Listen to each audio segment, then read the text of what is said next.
Hello guys, good afternoon, good noon. Time check is yun, mag alas 12 na ng tanghali guys. April 24, 2026. Update sa ating Azolla Pond at Duckweed Pond. So okay na yan, kakatapos ko lang mag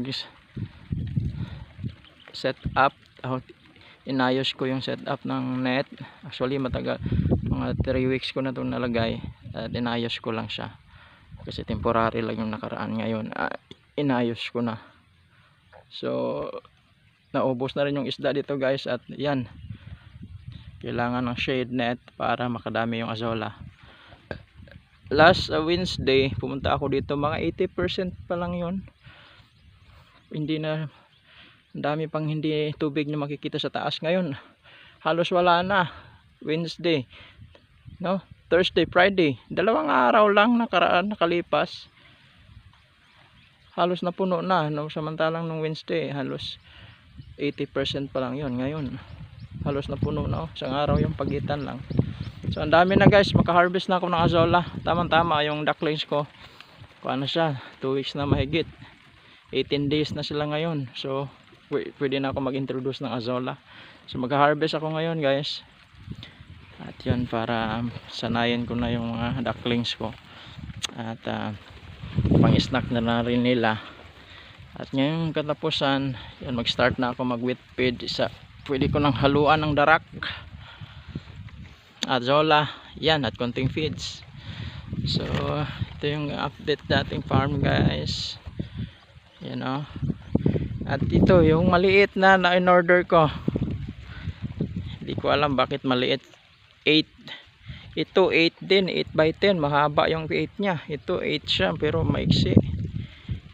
8x3 to, pero tingin ko dito parang 7x2 and a half lang. So baka ganito, mas mahal kasi to. Baka ganito na yung orderin ko kasi mas malaki yung sizes. Hindi ko alam. Size dito tama, ito maliit. Dudugtungan ko siya ng 8x8. Order ako ng 8x8 para masarado to, para makadami na rin guys. Actually tingnan mo yung kaibahan guys, ito walang shade guys. Tingnan mo yung hindi dumadami yung Azolla at duckweed. May Azolla at duckweed na rin to guys. Yan, nakikita nyo yung mga duckweed. Ang duckweed medyo nagtatribe pa rin ng konti sa init. Yan o. Pero di sila makadami. Nagtatribe nga sila pero hindi sila mabilis dumami. Yung Azolla wala talaga, hindi rin makadami. So ito yung kaibahan pag mainit yung tubig kaya para dito guys. Halos pareho lang tong nilagay ko dito. Magkasing dami lang tong nilagay ko dito at dyan. At dito. So ngayon napuno na to. Ito hindi nakadami dahil mainit. So yan yung kaibahan ng pag naging mainit yung tubig.